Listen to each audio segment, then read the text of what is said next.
ॐ भूर्भुवः स्वः तत्सवितुर्वरेण्यं भर्गो देवस्य धीमहि धियो यो नः प्रचोदयात्। वन्दे राधापदाम्भोजं ब्रह्मादिसुरवन्दितं यत् कीर्तिं कीर्तनेनैव पुनाति भुवनत्रयम् वंशी विभूषितकरान्नवनीरदाभात् पीताम्बरादरुणबिम्बफलाधरोष्ठात् पूर्णेन्दुसुन्दरमुखादरविन्दनेत्रात् कृष्णात् परं किमपि तत्त्वमहं न जाने। सभी भागवत प्रेमियों को राधे राधे। आइए आज हम पुनः भागवत कथा रस का आनंद लें। भागवतम रसमालयम में आप सभी का स्वागत है। हम लोग कृष्ण और उद्धव के संवाद का रोचक वर्णन का श्रवण कर रहे हैं। भगवान कृष्ण ने अपने प्रिय सखा उद्धव जी को, उनके शिष्य भी थे, उद्धव जी को ज्ञान की बड़ी बड़ी बातें बताई हैं, जिसे हम संक्षिप्त में यहाँ प्रस्तुत कर रहे हैं ताकि उसकी जो मूल बातें हैं आप समझें। मेरा ये प्रयास है। अगर मेरा प्रयास अच्छा लगता हो तो आप सब्सक्राइब जरूर कर लीजिएगा। यह धारावाहिक चलता रहेगा। भगवान की कथाओं का कभी कोई अंत नहीं होता है। इसके बाद हम पुनः एक नया सीरियल शुरू करने का विचार रख रहे हैं, भक्तमाल। आप सब अवश्य देखेंगे। भक्तमाल के श्रवण से या पढ़ने से भक्ति का उदय होता है मनुष्य के अंतःकरण में, और एक मनुष्य भक्त बन जाए, इससे बड़ी उपलब्धि जीवन में कुछ होता ही नहीं है। ये बात जितनी जल्दी समझ में आ जाए उतना अच्छा। आगे श्री कृष्ण कहते हैं उद्धव जी को कि यम नियम के पालन में भले त्रुटि हो जाए, हम लोग यम नियम पर ज़्यादा ध्यान देने का प्रयास करते हैं, या कहा भी जाता है, लोग कहते भी हैं, भले हम उनका पालन न करें। बहुत लोगों को तो पता भी नहीं होता है कि यम नियम क्या होता है।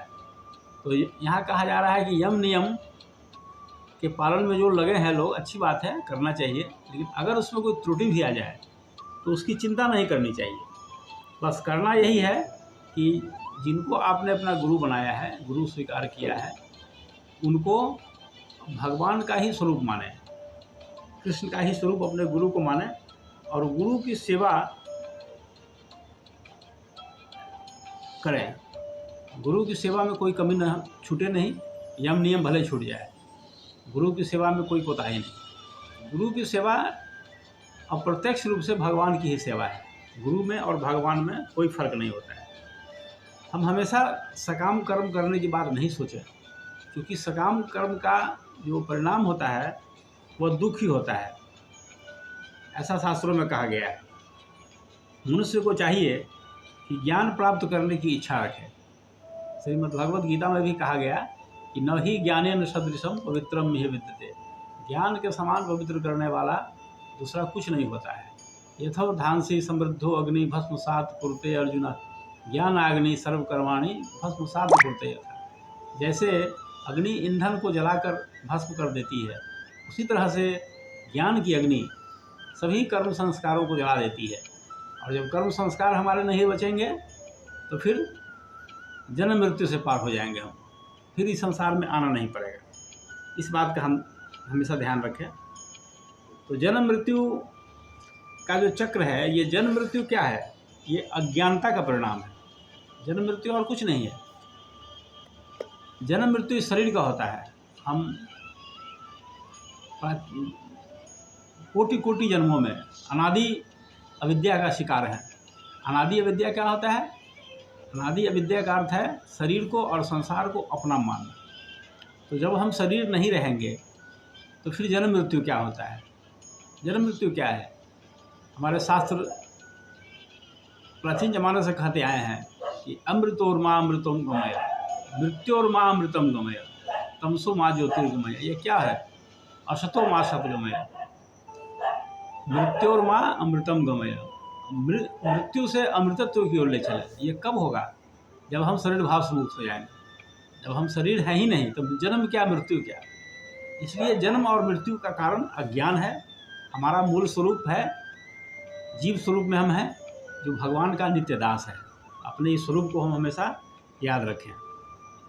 भगवान के प्रति भक्ति दृढ़ करने के लिए त्यौहार मनाना चाहिए। भगवत संबंधी त्यौहार जो होते हैं, जैसे रामनवमी मनाते हैं, शिवरात्रि मनाते हैं, इस तरह से जन्माष्टमी मनाते हैं कृष्ण भगवान का, इस तरह से त्यौहार अवश्य मनाना चाहिए। और भगवान के नाम पर मंदिर भी बनाना चाहिए। मंदिर बनाना भगवान की ही सेवा है। अगर आप मंदिर में आप मूर्ति की स्थापना करते हैं, प्राण प्रतिष्ठा करते हैं, तो उसके द्वारा प्रत्यक्ष भगवान की सेवा हो जाती है। इसलिए कहा गया है कि मंदिर अवश्य बनाना चाहिए मनुष्य को। और आत्मा को जानने की इच्छा अवश्य करनी चाहिए। मनुष्य का जन्म इसी काम के लिए हुआ है कि हम आत्मा को जानें, अपने मूल स्वरूप को जानें। ये हमारा उद्देश्य होना चाहिए। नहीं तो फिर जीवन में कोई अर्थ नहीं रह जाता है मनुष्य शरीर होने का। आहार निद्रा भय मैथुनानी, ये तो सब करता है। ये 4 चीज़ पशु भी करते हैं। तो ये 4 चीज़ अगर पशु कीट मकोड़े भी करें और हम भी उतना ही तक करें, तो फर्क क्या है पशु में और हम में। पशु भी खाते हैं, सोते हैं, अपना परिवार बढ़ाते हैं और मृत्यु से डरते हैं। ये 4 चीज़ तो हम करते ही हैं। अगर 5वां नहीं करें तो फिर मनुष्य में और पशु में फ़र्क क्या है। हमको अपना अन्न जितना प्रिय है, पशु को चारा भी उतना ही प्रिय लगता है। भले हमारे नज़र में वह चारा है, लेकिन पशु की नज़र में वह स्वादिष्ट खाद्य पदार्थ है। जैसे हम चावल, रोटी, दाल, पूड़ी, खीर खाते हैं, उतना ही स्वाद पशु को चारा में भी मिलता है।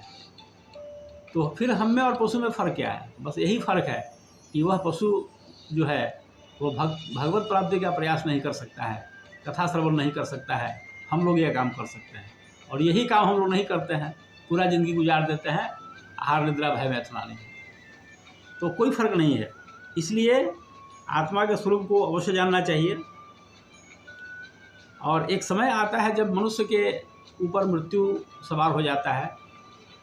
कब यह पूरा हो जाए समय, कोई नहीं बता सकता है। कब हम लोग भोग विलास में अपना जीवन बिताते हैं और कब अंतकाल आ जाता है, कुछ पता भी नहीं चलता है। और अंतकाल जब आता है तो हमारी स्थिति वही हो जाती है कि जैसे किसी को फांसी की सज़ा मिले, वो फांसी चढ़ने जा रहा हो और इस बीच रास्ते में उसको स्वादिष्ट व्यंजन दिया जाए, उसके सामने सुंदर स्त्री को लाया जाए, तो क्या वह चाहेगा आंख उठाकर देखना? क्योंकि कुछ ही क्षण के बाद उसकी मृत्यु आने वाली है। ये भाव हमेशा बना रहना चाहिए मनुष्य के मन में, तभी जीवन की सार्थकता है। नहीं तो फिर कोई अर्थ नहीं रह जाता है जीवन में। आइए हम फिर अगले एपिसोड में इसकी चर्चा करते हैं आगे। आज इतना ही। आपसे आग्रह कि इसको नई पीढ़ी को अवश्य सुनाइए। अगर नई पीढ़ी इस तरह के संदेश सुनेंगे तो जीवन में कभी भ्रष्ट नहीं बनेंगे।